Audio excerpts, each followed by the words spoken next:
আসসালামু আলাইকুম, কি অবস্থা? সবাই কেমন আছেন? আশা করি খুবই ভালো আছেন। আজকে আপনাদেরকে আমি দেখাবো এই টাইটানিক ফোনটার ইয়ারফোনের কানেকশনটা কিভাবে রিমুভ করবেন। এই ফোনটা হচ্ছে পানিতে পড়ছিল অথবা কোনোভাবে এটার মধ্যে পানি গিয়েছিল। পানি যাওয়ার পরে হচ্ছে দেখতেই পাচ্ছেন যে ইয়ারফোনের যে কানেকশনটা সেটা চলে আসছে, যার কারণে হচ্ছে সাউন্ডের প্রবলেম হয়। তো এই সমস্যার জন্য অনেকেই আসলে একটা ভুল সিদ্ধান্ত নিয়ে থাকেন, সেটা হচ্ছে ইয়ারফোনের যে জ্যাকটা আছে সেইটা বোর্ড থেকে হচ্ছে উঠায় ফেলান, তারপরেও হচ্ছে কিন্তু এটা যায় না। তো এরকম একটা কাজ আসলে এই ফোনটার সাথে হয়তো বা করা হয়েছিল, আমার কাছে দ্বিতীয়বার নিয়ে আসা হয়েছে। তো আমি হচ্ছে এটার সঠিক যে সলিউশনটা সেটা আসলে দেওয়ার চেষ্টা করব। অবশ্যই সম্পূর্ণ ভিডিওটা দেখবেন।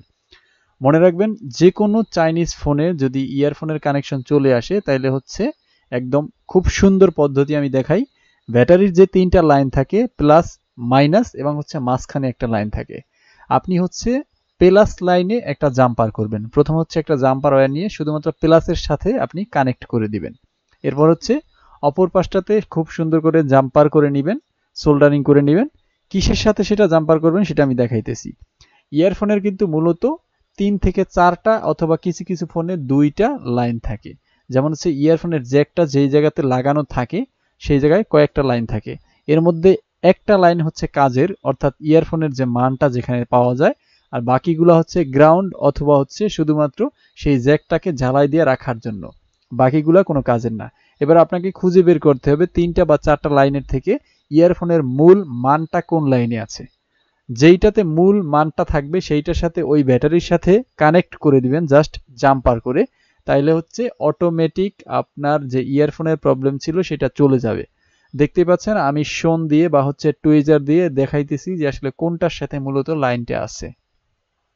যখনই আমি মানের সাথে লাগাইলাম তখন কিন্তু অটোমেটিক ইয়ারফোনটা রিমুভ হয়ে গেল। এখন জাস্ট আমি ব্যাটারির সাথে যে তারটার ঝালাই করছিলাম সেটা এনে হচ্ছে ইয়ারফোনের লাইনের যেটার সাথে মান আছে সেইটার সাথে সুন্দর করে ঝালাই করে দেব।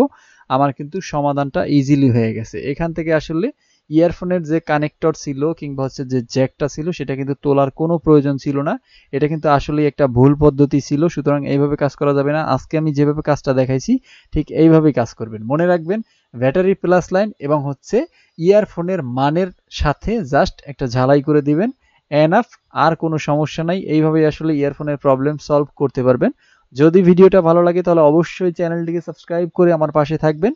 অবশ্যই আপনাদের ভালোবাসা পেলে আরো নতুন কিছু নিয়ে আসবো।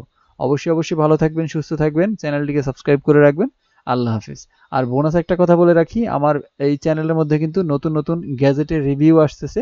অবশ্যই যাদের গ্যাজেটের প্রয়োজন আমার এখান থেকে ভিডিও দেখতে পারেন, একদম সঠিক সমাধান পাবেন। আসসালামু আলাইকুম।